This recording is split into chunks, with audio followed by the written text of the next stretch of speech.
ठीक है, आप ही का सवाल मैं सीधे शाजिया इल्मी के पास ले जाता हूं। भारतीय जनता पार्टी की राष्ट्रीय प्रवक्ता शाजिया जी, जगतार सिंह बाजवा जी का साफ साफ कहना है कि सरकार घमंड में चूर है। अगर एक टेलीफोन दूर है तो किसने किया टेलीफोन, किस नंबर पे बातचीत कर लें, ये कई किसान संगठन पूछ रहे हैं। अगर सरकार घमंडी होती तो सरकार बार बार क्यों बात करती है। आज भी और कल भी नरेंद्र तोमर जी ने बाकायदा कहा है कि हमें वार्ता, हमें बातचीत करने की जरूरत है।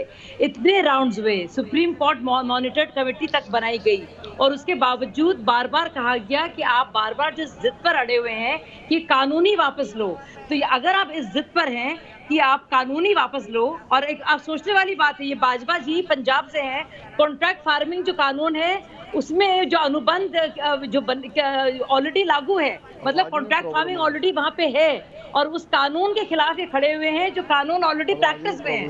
बल्कि हमने उस कानून के तहत, हमारी सरकार ने किसानों को उसमें जो है लिबरेट किया है, मुक्ति दी है कि अगर अनुबंध में गड़बड़ होती है तो कंपनी मुआवजा देगी और किसानों को सजा नहीं मिलेगी। लेकिन ये सरकार मतलब ये किसान को उसमें गुनहगार बनाते हैं और उसी कानून के खिलाफ खड़े होते हैं जो उनका इनके द्वारा मतलब बनाया तो अकाली सरकार ने था, लेकिन उन्होंने इतने सालों से कुछ उसके बारे में नहीं किया और उसको काला कानून कह रहे हैं जो ऑलरेडी लागू है। मतलब इसमें कोई लॉजिक या तर्क नहीं है, ना कोई प्रस्ताव है, ना कोई बात है किसी भी चीज, बस काला कानून वापस करो। तो ये पूरी तरह से इन्होंने इसको सियासी कर दिया है और उनका बस ये कहना है सरकार घमंडी है, कानून वापस लो।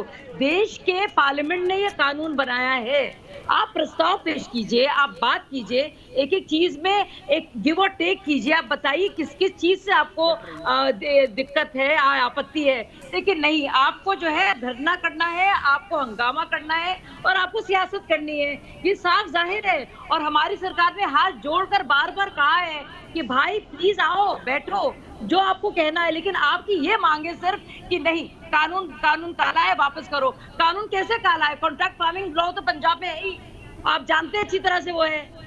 आपने उसको तो हटाया नहीं, जो काली और बीजेपी की सरकार ने लाया था उसमें ये तक आपने जो क्लॉज है जिसमें किसान को सजा होती है 3-3 साल की, जो जुर्माना है, वो तो आपने हटाया नहीं गया। काले कानूनों पे नहीं है, डिबेट भारत बंद पे हो रही है। कानून काले जी नहीं, अरे भारत बंद किस लिए, फिर बेवकूफ बना रहे हैं आप। देखिए फिर ये देखिए, भारत बंद किस लिए था?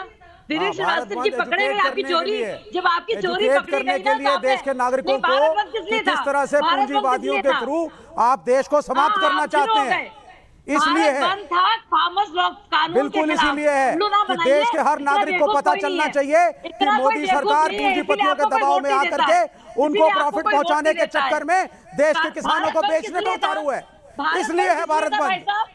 हाँ, किस लिए था? कोई फर्क नहीं पड़ता, आप वोट को छोड़िए, 2024 में जो हाल होगा अभी से बता देता हूँ मैं आपको। पकड़े गए, बंगाल में मुंह खा के आए हो, यहाँ भी अभी देखना। ठीक कि वो कानून ऑलरेडी है उसमें। ये डिबेट आज जो है, आज ये डिबेट आपके काले कानूनों पे नहीं है, वो कानून काले हैं, ये मुझे पता है। आप मिनिमम सपोर्ट प्राइस नहीं देंगी, आप प्रॉमिस कर दीजिए ना यहाँ पे कि एमएसपी है, अब्दुल्ला बनकर जो है आप प्रॉमिस कर दीजिए एमएसपी है। नरेंद्र तोमर जी तो एमएसपी नहीं देना चाहते हैं, नरेंद्र तोमर जी तो कह रहे हैं कि प्राइवेट प्लेयर जो खरीदारी करेगा उसको एमएसपी के लिए मैं बात नहीं कर सकता। तो या तो आप ज्यादा इंटेलिजेंट है